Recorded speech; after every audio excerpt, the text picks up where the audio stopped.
നമോ വെങ്കിടേശായ. നമസ്കാരം. ആത്മീയം കുടുംബത്തിൻ്റെ പുതിയൊരു പതിവിലേക്ക് എല്ലാവർക്കും സ്വാഗതം. നമ്മൾ എല്ലാവരും തന്നെ നമ്മുടെ ജീവിതത്തിൽ ആഗ്രഹിക്കുന്ന ഏറ്റവും വലിയ ഒരു പ്രധാനപ്പെട്ട കാര്യം എന്ന് പറയുന്നത് സാമ്പത്തിക തടസ്സങ്ങൾ മാറിക്കിട്ടുക എന്നുള്ള കാര്യമാണ്. കാരണം ഒരുപാട് കാലങ്ങളായി നമ്മൾ എപ്പോഴും കേൾക്കുന്ന ഒരു പ്രശ്നമാണ് സാമ്പത്തിക തടസ്സങ്ങൾ, കടം പ്രശ്നങ്ങൾ. ഓരോ പ്രശ്നങ്ങൾക്കും മീതെ ഓരോ പ്രശ്നങ്ങൾ വന്നു ചേരുക. ഈ പ്രശ്നങ്ങളിൽ നിന്നെല്ലാം മോചനം നേടണമെന്ന് ഒരു പ്രാവശ്യമെങ്കിലും നമ്മൾ ചിന്തിക്കാതിരുന്നിട്ടുണ്ടാവില്ല. അതുപോലെ തന്നെ നമ്മുടെ ഈ ജീവിതയാത്രയിൽ നമ്മൾ എല്ലാവരും ആഗ്രഹിക്കുന്ന ഒരു കാര്യമാണ് നമ്മൾ സർവ്വ ഐശ്വര്യത്തോടുകൂടിയും സമ്പാദ്യത്തോടുകൂടിയും സമാധാനത്തോടുകൂടിയുമുള്ള ഒരു ജീവിതം. ചിലരെങ്കിലും പറയും, ഞങ്ങൾ ഇങ്ങനെയൊന്നും ചിന്തിച്ചിട്ടില്ല, ഞങ്ങൾക്ക് ഓരോ ദിവസവും കഴിഞ്ഞുകൂടാനുള്ള വക മാത്രം മതി എന്ന് പറയുന്നത് ഒരു വെറും വാക്കു തന്നെയാണ്. എല്ലാവരുടെ മനസ്സിലെയും ആഗ്രഹം എന്ന് പറയുന്നത് നമുക്ക് കുറച്ച് പണം ആവശ്യമാണ്, സ്വത്ത് ആവശ്യമാണ്, സമ്പാദ്യങ്ങൾ ആവശ്യമാണ്, നമ്മുടെ ജീവിതം ഐശ്വര്യപൂർണ്ണമായിരിക്കണമെന്ന് ആഗ്രഹിക്കുന്നതിൽ തെറ്റൊന്നും തന്നെ ഇല്ല എന്ന് തന്നെയാണ് ഞാൻ പറയുന്നത്.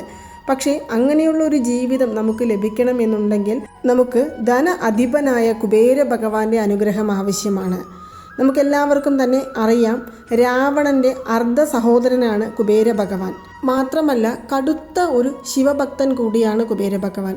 തൻ്റെ രാജ്യം നഷ്ടപ്പെടുകയും തൻ്റെ സഹോദരനാൽ താൻ ചതിക്കപ്പെടുകയും ചെയ്ത സമയത്ത്, ഒരു ഗതിയുമില്ലാതെ തൻ്റെ രാജ്യത്തിൽ നിന്നും പുറത്താക്കപ്പെട്ട സമയത്ത് കുബേര ഭഗവാൻ വിശ്വസിച്ചത് ശിവഭഗവാനെ മാത്രമാണ്.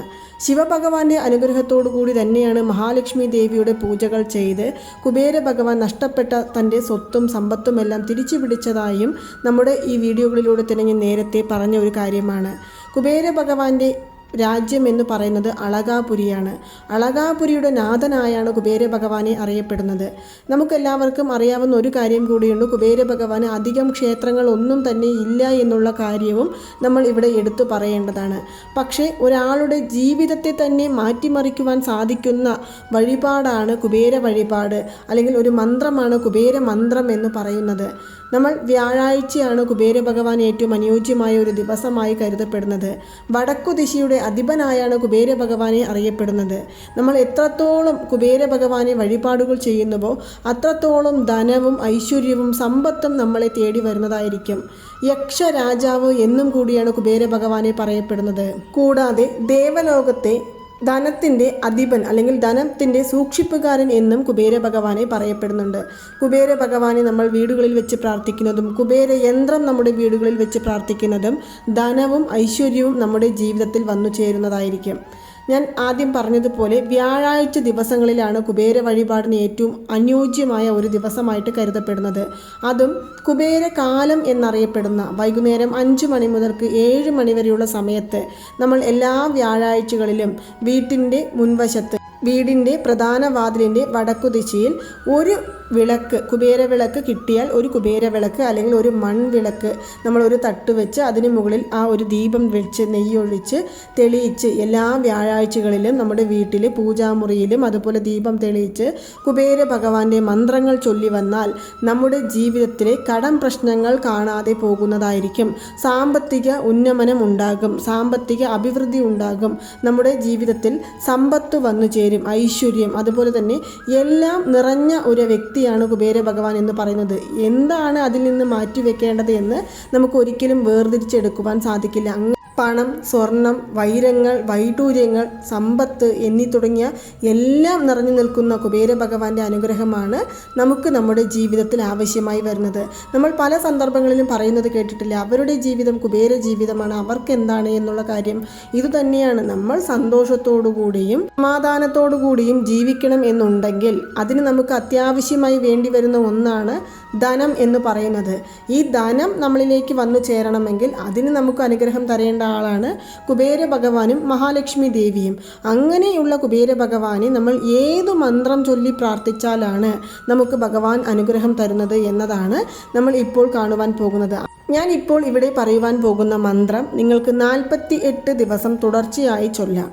അതല്ലെങ്കിൽ 7 ദിവസം നിങ്ങൾക്ക് തുടർച്ചയായി ചൊല്ലാം. അതും അല്ലെങ്കിൽ 21 ദിവസം നിങ്ങൾക്ക് തുടർച്ചയായി ചൊല്ലാം. ഇതിൽ അവരവരുടെ സൗകര്യാർത്ഥം ഏത് തിരഞ്ഞെടുക്കുവാൻ സാധിക്കുമോ നമുക്ക് അത് തിരഞ്ഞെടുക്കാവുന്നതാണ്. ഒരുപാട് കടം പ്രശ്നങ്ങളുണ്ട്, തീർത്താൽ തീരാത്ത പ്രശ്നങ്ങളാണ്, സാമ്പത്തികപരമായി മുങ്ങി നിൽക്കുകയാണ് എന്നെല്ലാം പറയുന്നവരാണെങ്കിൽ 48 ദിവസം തുടർച്ചയായിട്ട് ഈ മന്ത്രം രാവിലെ 6 മണി മുതൽക്ക് 7 മണി വരെയുള്ള സമയത്ത് നിങ്ങൾക്ക് ജപിച്ചു വരാവുന്നതാണ്.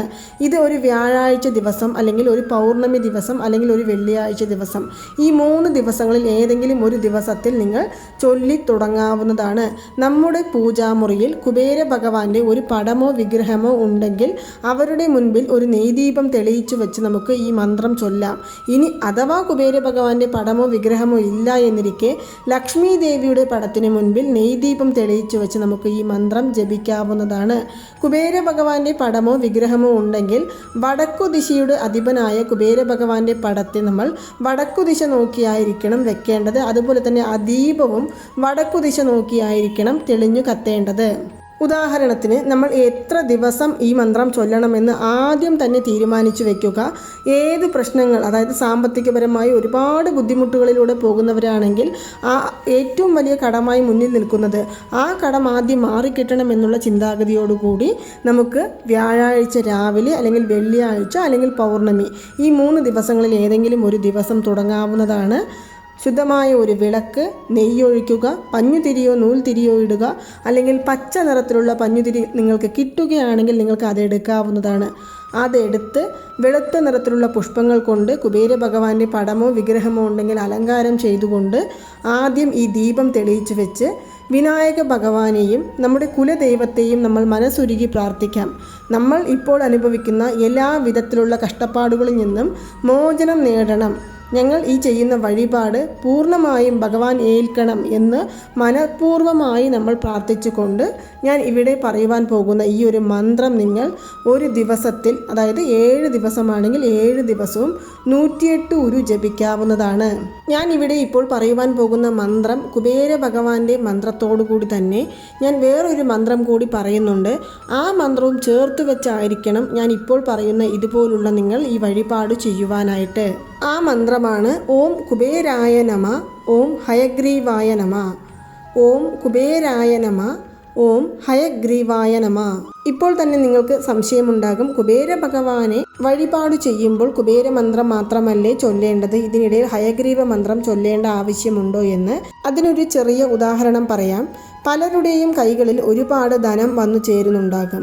പക്ഷേ അവർക്ക് അത് വേണ്ട രീതിയിൽ ഉപയോഗിച്ചെടുക്കുവാനുള്ള ആ ഒരു ജ്ഞാനം അല്ലെങ്കിൽ അറിവ്, ബുദ്ധി എന്ന് പറയും, അത് ഒന്നും തന്നെ ഉണ്ടാകില്ല. അതുകൊണ്ട് തന്നെ അവരുടെ ധൂർത്തിൻ്റെ കാരണമായിട്ടും പല വിധത്തിലുള്ള ചിലവുകൾ അനാവശ്യമായി ചെയ്യുന്നത് കാരണവും അവരുടെ കയ്യിൽ നിന്നും ധനം ഒഴുകിപ്പോകുന്നത് നമുക്ക് തിരിച്ചറിയുവാൻ സാധിക്കും. നമ്മൾ തന്നെ പല സന്ദർഭങ്ങളിലും പറയുന്ന ഒരു കാര്യമാണ്, അവരെല്ലാം ഒരു കാലത്ത് എങ്ങനെ ജീവിച്ചിരുന്ന വ്യക്തികളാണ്, ഇപ്പോൾ നോക്ക് ഒന്നിനും വഴിയില്ലാതെ ഇരിക്കുന്നു എന്ന്. കാരണം എന്താണ്? ബുദ്ധിപൂർവം ആ പണത്തെ സംരക്ഷിക്കുവാൻ അറിയാത്ത വ്യക്തികളായിരിക്കും അവർ. അതിനാലാണ് കുബേര ഭഗവാൻ നമുക്ക് അനുഗ്രഹം തരുന്നതോടൊപ്പം ഹയഗ്രീവ ഭഗവാന്റെ അനുഗ്രഹവും ഉണ്ടെങ്കിൽ, ജ്ഞാനത്തിൻ്റെ ഉറവിടമാണ് ഹയഗ്രീവ ഭഗവാൻ. വിദ്യാർത്ഥികൾ, അതുപോലെ തന്നെ ഗുരുക്കന്മാർ, ജ്ഞാനികൾ എന്നിവരെല്ലാവരും വഴിപാട് ചെയ്യുന്നത് ഹയഗ്രീവ സ്വാമിയെയാണ്. അതുകൊണ്ട് നമ്മൾ കുബേര ഭഗവാന്റെ മന്ത്രം ചൊല്ലി പ്രാർത്ഥിക്കുമ്പോൾ ഹയഗ്രീവ മന്ത്രവും ചൊല്ലി പ്രാർത്ഥിക്കേണ്ടതുണ്ട്. അതുകൊണ്ടാണ് ഞാൻ ഇത് രാവിലെ ചൊല്ലി പ്രാർത്ഥിക്കുവാനായിട്ട് പറയുന്നത്. പ്രത്യേകിച്ചും ഇതൊരു സിദ്ധരഹസ്യ മന്ത്രമാണ്.